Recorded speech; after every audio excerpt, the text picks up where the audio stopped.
하나님 말씀은 베드로후서 1장 3절에서 11절입니다. 베드로후서 1장 3절에서 11절 말씀 제가 공독하겠습니다. 그의 신기한 능력으로 생명과 경건에 속한 모든 것을 우리에게 주셨으니 이는 자기의 영광과 덕으로서 우리를 부르신 이를 알므로 말미암으리라.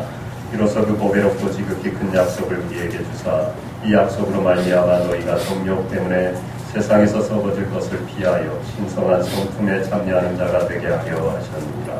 그러므로 너희가 더욱 힘써 너희 믿음의 덕을, 덕의 지식을, 지식의 절제를, 절제의 인내를, 인내의 경건을, 경건의 형제우애를, 형제우애의 사랑을 더하라. 이런 것이 너희에게 있어 부족한즉 너희도 우리 주 예수 그리스도를 알기에 게으르지 않고 열매 없는 자가 되지 않게 하려니와. 이런 것이 없는 자는 맹인이라 멀리 보지 못하고 그에게 죄가 깨끗하게 된 것을 잊었느니라. 그러므로 형제들아 더욱 힘써 너희 부르심과 택하심을 굳게 하라. 너희가 이것을 행한즉 언제든지 실족하지 아니하리라. 11절 함께 읽겠습니다. 이같이 하면 우리 주 곧 주 예수 그리스도의 영원한 나라의 영광을 넉넉히 너희에게 주시리라. 아멘. 7고개를 하겠습니다.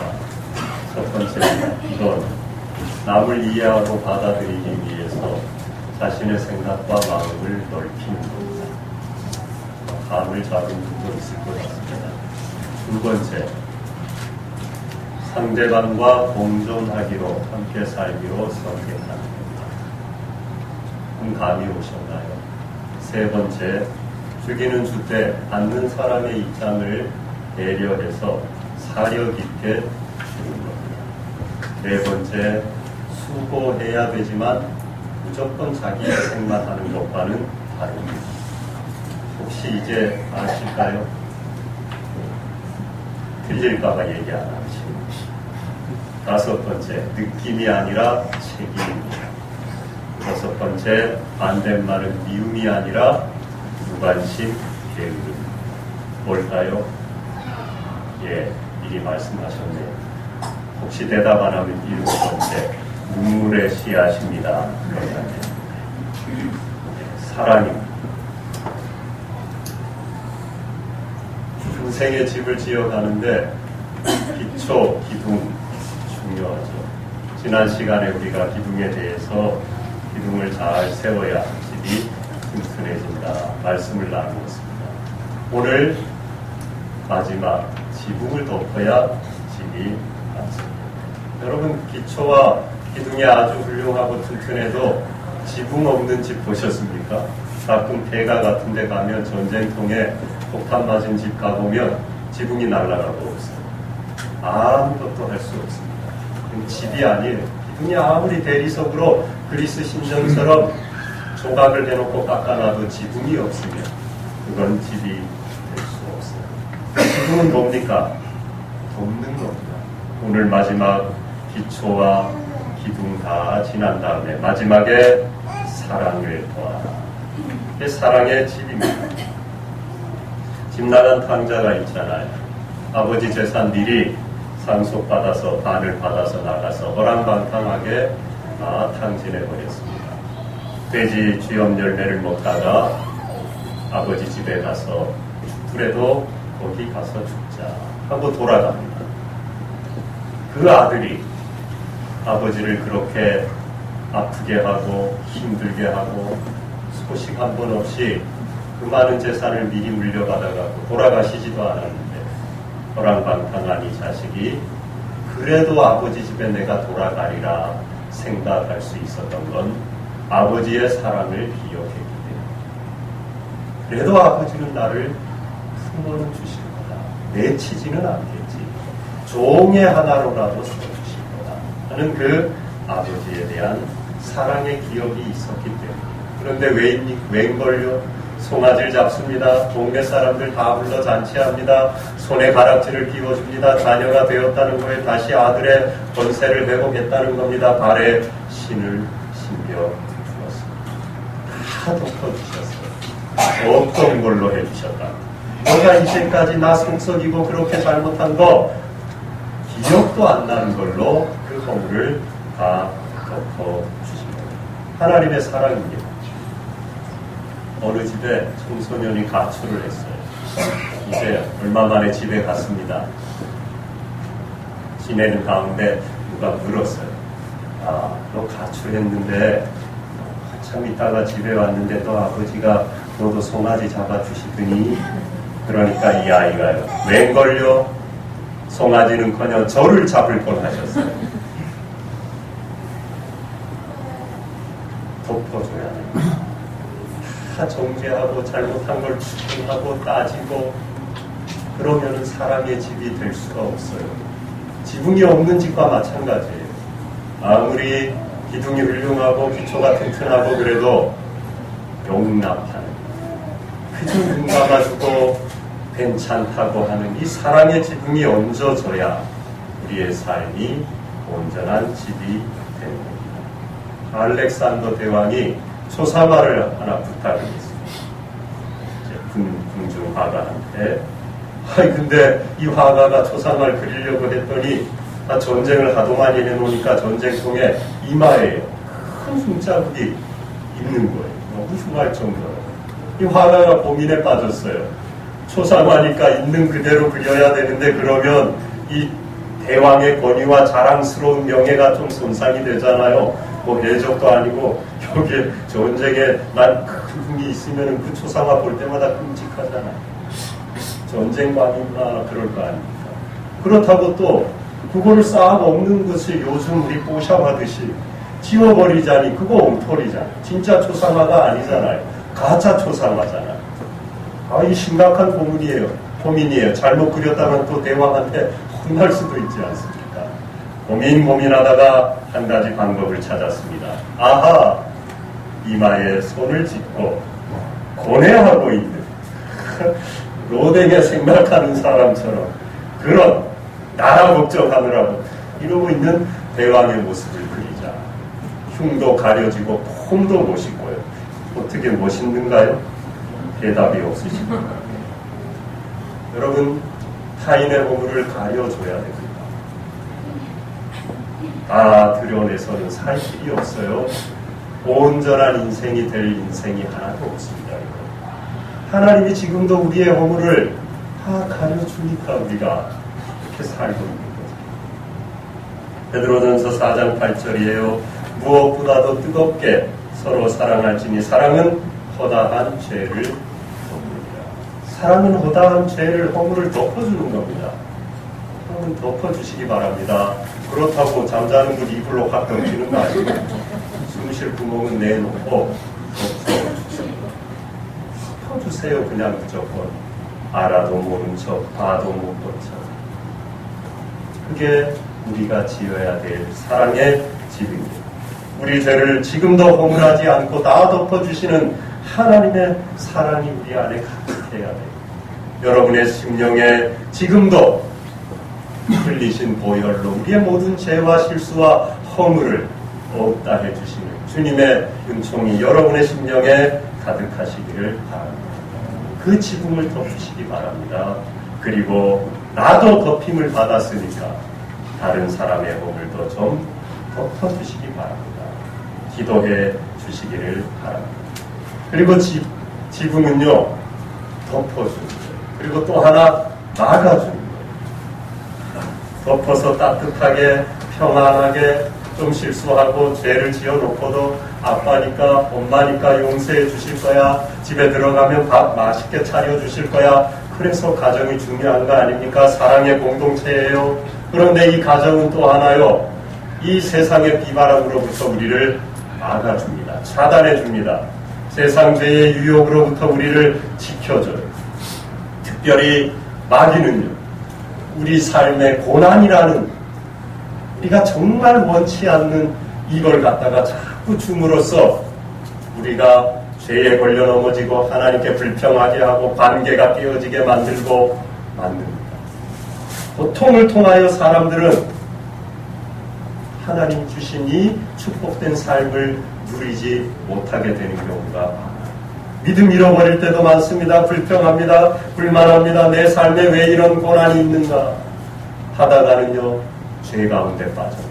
불신앙 가운데 빠져버립니다. 기도하다가 멈추어버립니다. 예배하다가 예배하지 않게 됩니다. 하나님을 찾다가 포기해 버리게 됩니다. 마귀가 어떻게 하든지 그 죄의 세상의 유혹으로부터 우리를 넘어뜨리게 만들려고요. 가져다 주는 게 바로 고난. 끊임없는 어려움을 우리에게 줌으로써 우리가 걸려 넘어지게 만듭니다. 그런데 문제는요. 우리가 알아야 될 건 실제로 우리에게 닥친 고통과 고난이 그 일어난 일이요. 정말 힘든 게 아니에요. 그것도 힘들지만 그거보다 더 힘든 건요. 그 사실을 내가 어떻게 받아들이냐 하는 겁니다. 그걸 어떻게 인식하느냐 하는 거예요. 특별히 고난이 닥쳐왔는데 의미를 알 수 없습니다. 왜 내게 내 인생에 이런 일이 일어난 거지 했는데 까닭을 알 수 없을 때 사람들은 걸려 넘어집니다. 요셉이 17살 나이에 막내 아들이어서 베냐민이 나기 전이니까요. 아버지 야곱이 좀 다른 아들보다 막내라고 올라놓고 궁하고 좀 더 이뻐했습니다. 색동저고리 해 입혔습니다. 어려서 못 모르고 철부지가 자랑했어요. 야, 나 이 옷 봐라. 아버지가 이렇게 이쁜 옷 해줬다. 형들이 시기했어요. 세상에 장성한 형들이 그 옷 좀 이쁘다고 뭘 그렇게 시기할 일입니까? 시기하다 못해 애국으로 내려가는 아라비아 상인에게 팔아버렸어요. 팔아버릴 일은 아니죠, 여러분. 야, 자랑 좀 그만해라. 우리는 이거 다 두더기가 또 입고 있는데 너 그냥 하고 벗겨버린다. 그리고 물밤이나 한 대 주면 되죠. 그죠? 그러면 될 일을 세상에 이 못된 형들 좀 보세요. 그 동생을요, 어린 막내 동생을요, 몇 천리 떨어진 이방 나라에 그땐 전화도 없어요, 엽서도 없어요, 카톡도 없어요. 끝난 거예요. 벌써 죽으면 죽은지도 모르는 겁니다. 팔아버렸어요. 이유를 알 수 없잖아요. 왜 내게 이런 일이 있나요? 자랑 조금 한 게 이런 고난을 당한 일인가요? 요셉이 아마 하나님 앞에 물었을 겁니다. 팔려간 것까진 좋다 이거예요. 거기 가서 얼굴한 누명을 쓰고 감옥살이 지하 감방 생활을 합니다. 허진 고난이 계속됩니다. 그가 물었을 겁니다. 하나님, 내 인생에 왜 이런 일이 계속되는 겁니까? 이유를 좀 알려주세요. 하나님이요, 안 알려주십니다. 그렇게 쉽게 알려주질 않으셔요. 그러나 그가 결국 고백합니다. 창세기 49장 20절 21절입니다. 당신들은 나를 헤아려 하였으나 하나님은 그것을 선으로 바꾸사 오늘과 같이 많은 백성의 생명을 구원하게 하시려 하셨나니 당신들은 두려워하지 마소서. 내가 당신들과 당신들의 자녀를 기르리이다 하고 그들을 간곡한 말로 위로해요. 당신들은 나를 해하려고 미워해 시기에서 팔아버렸지만 하나님은 그 죄까지, 허물까지, 실수까지도, 악한 행동까지도 선으로 바꿔서 내가 애굽에 미리 내려가서 국무총리가 되어서 이스라엘 가나안 땅에 흉년이 들었을 때, 나 굶어 죽을 수밖에 없을 때 애굽에 내려와서 나를 통하여 굶지 않고 먹고 살게 해주시려고 많은 백성의 생명을 구원하게 하시려고 나는 까닭을 몰라 힘들어하고 때로 통곡하며 기도하며 하나님께 따지며 힘든 인생을 살아왔지만 우리 민족을 살리려고 하는 하나님의 뜻이 계셨음을 이제 깨달았습니다. 이게 요셉의 고백입니다. 여러분의 고백이 되시기를 바랍니다. 하나님은 왜 내게 이런 일을 허락하셨을까? 그 고난 자체가 힘든 게 아니에요. 그 의미를 깨달으면 됩니다. 하나님은 그걸 우리에게 알려주기 원하십니다. 그런데요, 알려주시던가요? 기도하니까 그때마다 하나님 왜 이번에 이런 게 안 됐죠? 왜 이게 실수가 됐죠? 왜 이렇게 늦었죠? 다 된 것 같은데 왜 이렇게 포기할 수밖에 없이 되었죠? 이제는 정말 아무 문제 없을 것 같았는데 왜 손주가 또 아프죠?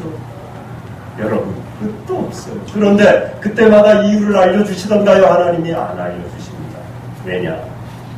다 알 수 없어도 그 이유까지 손에 쥐고 계신 신실하신 하나님을 믿는 믿음을 우리에게 주시기 위함입니다. 여러분, 다 아는 건 믿는 게 아닙니다. 예? 아는 건 믿는 게 아니에요. 모르니까 보이는 건 믿을 필요가 없어요. 내가 봤는데요. 뭘 믿어요. 아는데요. 못 봤으니까 믿는다. 여러분 누가 저기 휴일에 어디 좀 외곽에 나가서 좋은 식당을 가봤더니 되게 맛있더라. 언제 한번 가봐. 어때요? 그래? 내가 믿을게. 가보잖아. 안 믿는 사람이냐. 입맛이 다른데 뭐 저 사람 입맛이 보니까 별론데 맛없겠지. 자기나 맛있었지. 안 믿으면 안 가죠. 네? 안 가봤지만 보지 못해봤지만 먹어보지 않았지만 그 말을 듣고 믿는 겁니다. 예수님의 십자가 구원의 사건 우리가 보지 못했어요. 천국 보지 못했어요. 하나님 보지 못했어요. 옷자락도 하나 보지 못했어요. 그림자도 보지 못했어요. 그러나 말씀에 내가 천지를 창조했다. 죄 가운데 죽을 수밖에 없는 너희를 사랑해서 내 아들 예수 그리스도를 보내어 십자가에 피 흘리고 죽고 부활함으로 너희의 모든 죄를 사했다. 예, 믿습니다.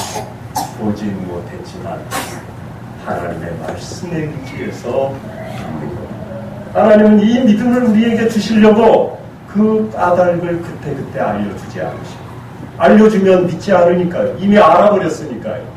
여러분 그러므로 어떤 고난이 계속되든지요 낙심하지 마십시오. 거기에 짓눌려갖고 신앙을 까먹지 마십시오. 불평하지 마십시오. 하나님이 여전히 살아계시고 날 사랑하시고 이 고난도 하나님이 허락하셨다는 걸 끝까지 믿으십시오. 그러면 하나님이 반드시 요셉과 같이 여러분이 고백하게 될 날을 허락하실 줄 믿습니다. 이사야 43장 6절 7절입니다. 야곱아 너를 창조하신 여호와께서 지금 말씀하시느니라. 이스라엘아 너를 지으신 이가 말씀하시느니라. 너는 두려워하지 말라. 내가 너를 구속하였고 내가 너를 지명하여 불렀나니 너는 내 것이라.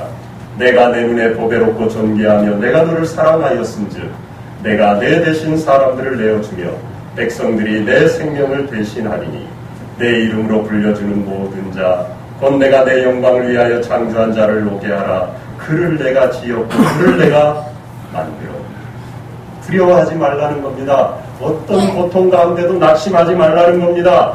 하나님이 지으셨다는 겁니다. 다 아신다는 겁니다. 너는 내 거라는 겁니다. 구속하였고 불렀고 보배롭고 존귀한 내가 사랑하는 아들이요 딸이라는 겁니다. 그 고난 가운데 끝까지 하나님의 뜻을 붙들고 믿음의 길을 가라는 거예요. 그러면 반드시 요셉과 같이 여러분 당신들을 나를 헤아려하고 내 삶의 고통과 이유를 까닭을 알 수 없는 어려움들이 계속 닥쳤지만 이 모든 것을 하나님은 선으로 바꾸어서 나도 더 믿음이 좋아지고 잘 살고 내 가족도 이웃도 나로 말미암아 구원을 받는 역사를 이루려고 그렇게 하셨다. 여러분의 고백이 되실 줄로 믿습니다.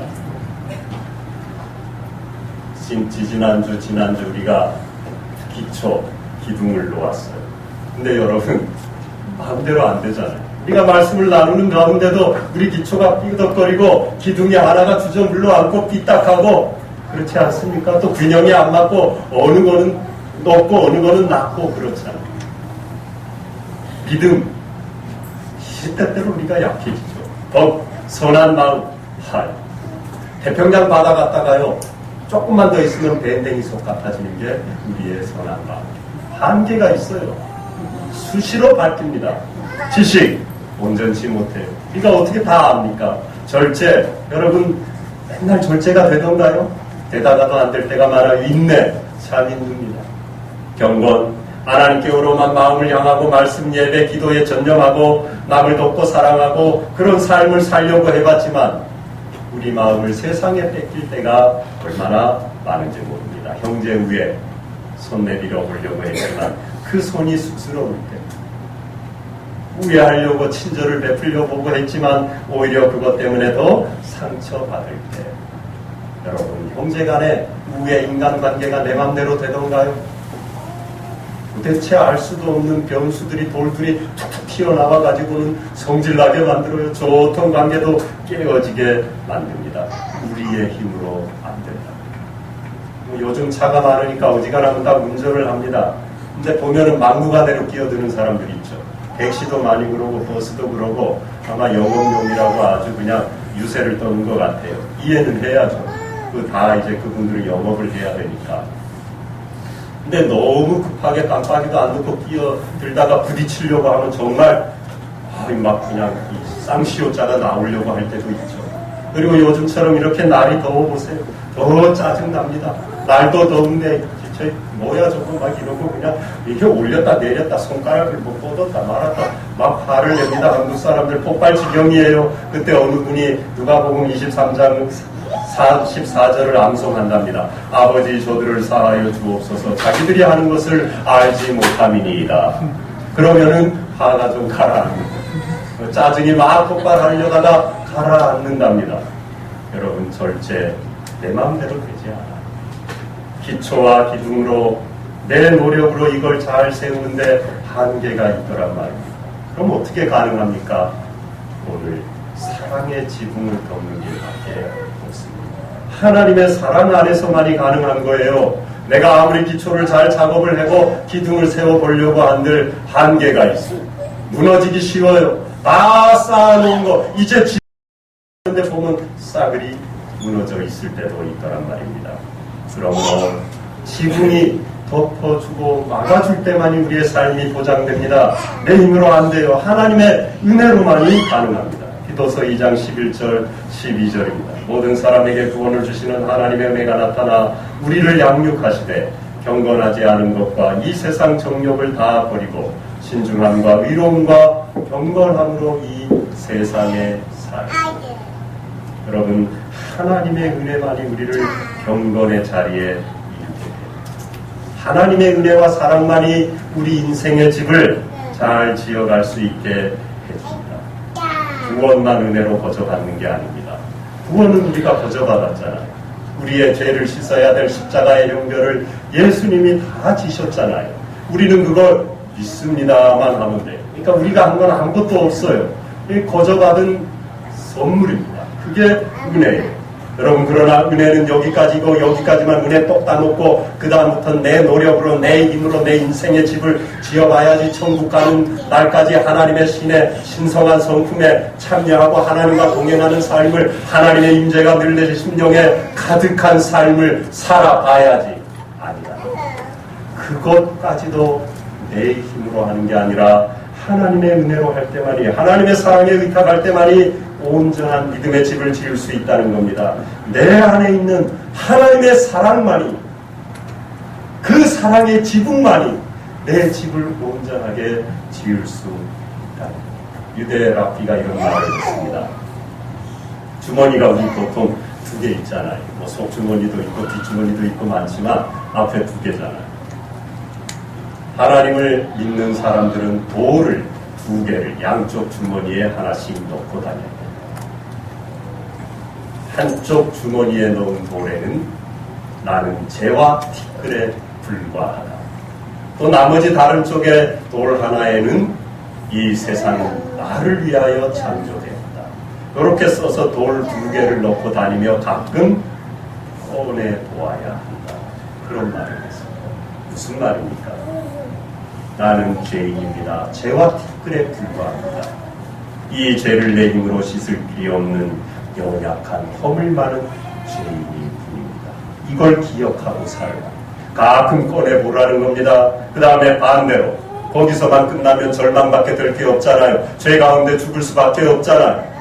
그러나 반대쪽에 있는 돌, 이 세상은 나를 위하여 창조되었다.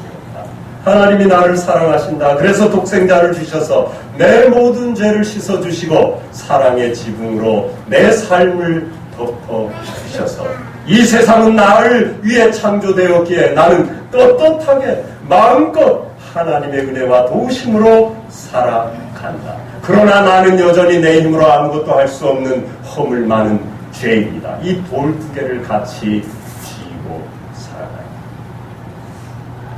하나님의 은혜로만이 내 죄를 씻음받고 내 인생의 집을 세워갈 수 있음을 믿고 기억하고 살라는 것. 여러분의 인생의, 가정의, 심령의, 사랑의 지붕을 덮으시기를 바랍니다. 그래서 튼튼하고 아름다운 믿음의 집을 세워가실 줄로 믿습니다. 가정의 달이잖아요, 5월이. 오늘은 어린이 주일입니다. 가정도요, 뭐가 제일 중요합니까? 다 중요합니다. 기초도 기둥도 중요해요. 그러나 여러분, 가장 중요한 건 뭐라고요? 예, 제가 물으면 대답하세요. 가장 중요한 건 뭐라고요? 한 분만 대답을 하셨는데 다시 한 분만 묻겠습니다. 가장 중요한 건 뭐라고요? 예, 사랑. 사랑의 집을 덮어야 돼요. 아까 말씀드린 것처럼 그거는 허물도 용납되는 쉴 수 있는 집이 되어야 된다는 거예요. 미국에 5 자녀를 둔 아버지가 있었습니다. 근데 그 중에 한 명이 몸도 약하고 총명하지 못했어요. 몸이 약하니까 또 그랬겠죠. 그냥 늘 주눅이 들어가서 살아가는 겁니다. 아버지가 하루는 나무 5그루를 사가지고 왔어요. 그리고 한 그루씩 주면서 1년간 키워봐라. 가장 잘 키운 사람에게, 그 나무 주인에게 내가 원하는 걸 해주겠다. 바라는 거 다 했어요. 1년이 지났습니다. 한 나무가요, 다른 나무도 잘 자랐지만 유독 키가 크고 튼튼하게 아름드리 나무가 되어 잘 자랐습니다. 바로 그 병약한 아들의 나무였어요. 그렇습니다. 너 뭘 원하냐? 이 아들은 약하니까 주눅 들어 평생 살다 보니까 뭘 원하는지도 대답을 할 게 없는 거예요. 하다가 지나가고 그랬어요. 그때 아버지가 너는 나무를 잘 키웠으니까 식물학자가 되면 되겠다. 훌륭한 식물학자가 될 거다. 나무를 이렇게 잘 키웠으니까 칭찬했습니다. 그리고 모든 자녀들 앞에서 너가 훌륭한 식물학자가 될 때까지 모든 지원을 아끼지 않도록 하겠다고 공표를 했습니다. 이 아들이 너무 좋았어요. 평생 처음 칭찬 들었습니다. 자기가 키운 나무가 가장 잘 자랐어요. 나도 잘할 수 있는 게 있구나. 잠이 오질 않아요. 설레어 밤을 꼭달 새고 새벽에 너무 좋아갖고 그 숲에 혼자 큰 자기의 나무를 보고 싶어서 달려갔어요. 새벽 어스름한 안개 속에 물조리개를 들고 그 나무 주위를 서성이는 아버지의 모습을, 그 나무를 누가 키웠습니까 여러분? 아버지가 아들 몰래 가장 약한 아들 나무 제일 잘 크라고. 그래서 내가 그에게 칭찬하고 모든 지원을 해주려고 몰래 그렇게 했더라. 그는 식물학자가 되지는 않았습니다. 그러나 여러분, 미국 역사상 가장 지지율이 높은 대통령이 되었습니다. 프랭클린 루스벨트. 여러분 다 아시죠? 총기도 없고 몸도 약한 비리비리한 아들이었어요. 그런데 그 아버지의 사랑이 이 자녀를 꼭 대통령이 되어서가 아니라 못 되면 그러나 이렇게 훌륭한 인생의 집을 짓는 사람을 만들었다.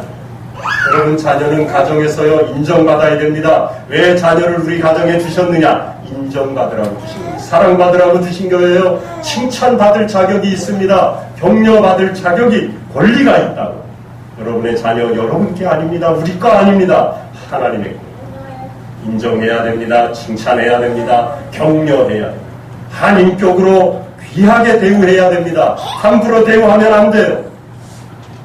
하나님의 자녀이기 때문에, 우리 가정에 주신 하나님의 보물이기 때문에 그런 겁니다. 보물을 덮어줘야 됩니다. 물론 잘못할 때 훈계하고 야단쳐야 되죠. 그거 보셨는지 모르는데 꽤 오래됐어요. 10수년은 된 것 같은데, 프로그램 중에 또 5살, 6살, 7살 이런 꼬맹이들 갖다 놓고 물건을 하나 갖다 주고 그들의 언어로 그걸 설명하게 합니다. 그리고 물건은 안 보여주고 그 패널들 앉혀놓고 그 아이의 말을 들려줘요. 그리고는 그게 뭔지 맞추라고 한 겁니다. 한 아이가 6살짜리가 된 게 얘기했습니다. 뭘 보고 뭐라 그랬느냐? 치워도 계속 생겨요. 치워도 계속 생겨요. 배철이. 이게 답입니다. 안 맞으려고 잘못해놓고 치워놓으면 또 갖다 놨어요. 엄마가 아빠가 요놈 때리고 또 치웠어요. 또 갖다 놨어요. 회초리 치워도 계속 생기더라는 거예요. 필요합니다. 회초리. 그러나 더 중요한 건요, 그 회초리도 왜 회초리를 드느냐? 그 허물을 덮어주는 사랑 때문이어야 되는 거예요. 제가 자기 화풀이 하려고 회초리를 들면 안 돼요. 가정의 자녀들에게 가장 중요한 것, 부모들이 해야 될 것, 우리가 가정의 달의 어린이 주일에 기억해야 될 것, 허물을 덮어줘야 돼. 괜찮아. 넌 잘할 수 있어. 넌 하나님의 아들이야, 딸이야. 야단만 치지 마시고 잘했다. 시험 끝나고 나서도 너 어떻게 쳤냐? 잘 봤냐? 어렵더냐? 쉽더냐? 그러지 말고 시험 끝나고 오늘 자녀에게 따라해 보시죠. 시험 치느라고 수고했구나.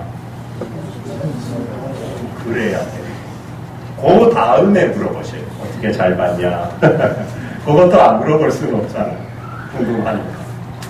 여러분, 허물을 돋고요. 수고했다. 잘 받든 못 받든 너 했어. 칭찬하고 격려하시기 바랍니다. 그런 가정이 되세요. 우리 교회가 될 줄로 믿습니다.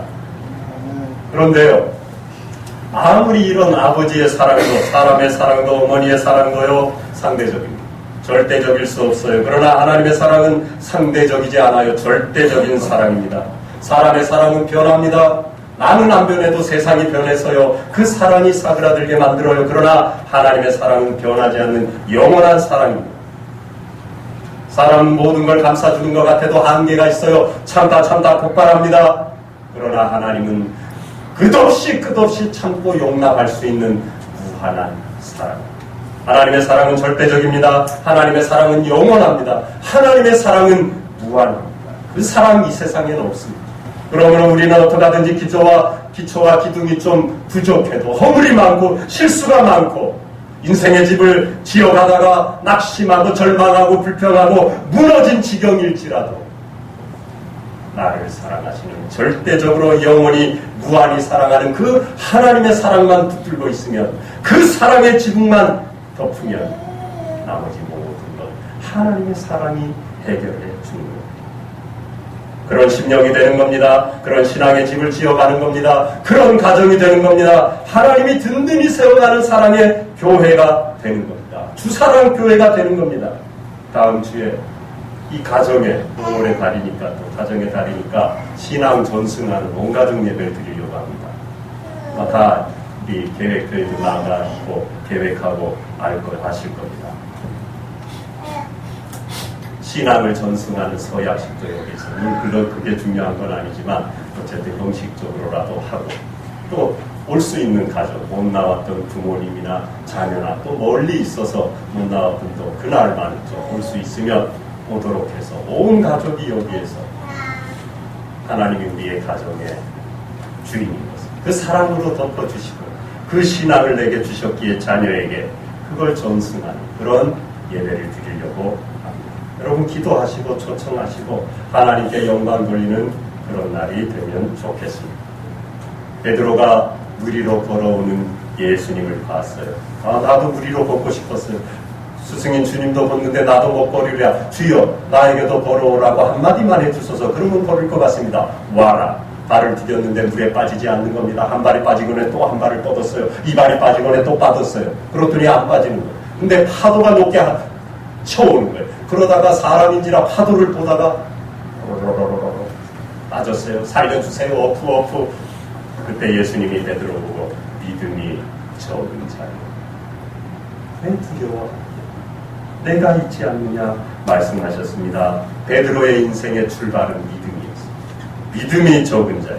그게 베드로의 제자의 신앙의 집을 지어가는 출발이었어요. 그런데 마지막 주님이 승천하시기 전에 디베라 바닷가 배신자 베드로를 찾아오셔서 하신 말씀은 너가 나를 사랑하라. 베드로의 마지막 주님과의 만남에 주님이 베드로에게 물었던 질문은 네 믿음이 얼마냐? 그게 아니었다. 너가 믿느냐? 아니었습니다. 너가 나를 사랑하라. 우리 인생도 마찬가지입니다. 출발은 기초는 믿음으로 하는 겁니다. 모든 삶의 출발은 믿음이어야 합니다. 다른 그 무엇도 되어서는 안 됩니다. 전지전능하신 천지의 주제이신 우주를 지으시고 지금도 다스리고 계신 내 인생 태초 전부터 영원까지 다 알고 계시고 인도하시는 그 하나님을 믿는 믿음이 우리의 집에, 신앙의 집에, 가정의 교회의 기초가 되어야 되는 겁니다. 출발이 되어야 되는 겁니다. 그러나 완성은 사랑으로 되어야, 지붕은 사랑의 지붕을 덮어야 되는 거예요. 믿음으로만은 되지를 않습니다. 사랑 안에 믿음도 들어가 우리의 믿음에는 한계가 있습니다. 우리의 기초는 좁을 수 있습니다. 균형이 안 맞을 수 있습니다. 기둥은 삐뚤삐뚤할 수 있습니다. 넘어져 있을 수 있습니다. 절제하다가도 못할 수 있어요. 경건하다가도 포기할 수 있어요. 그러나 사랑의 지붕만 예, 하나님이 저를 사랑하는 걸 믿습니다. 저도 남을 사랑하며 살겠습니다. 이 사랑의 지붕만 덮으면 든든한 신령 가정 우리 교회가 될 줄로 믿습니다.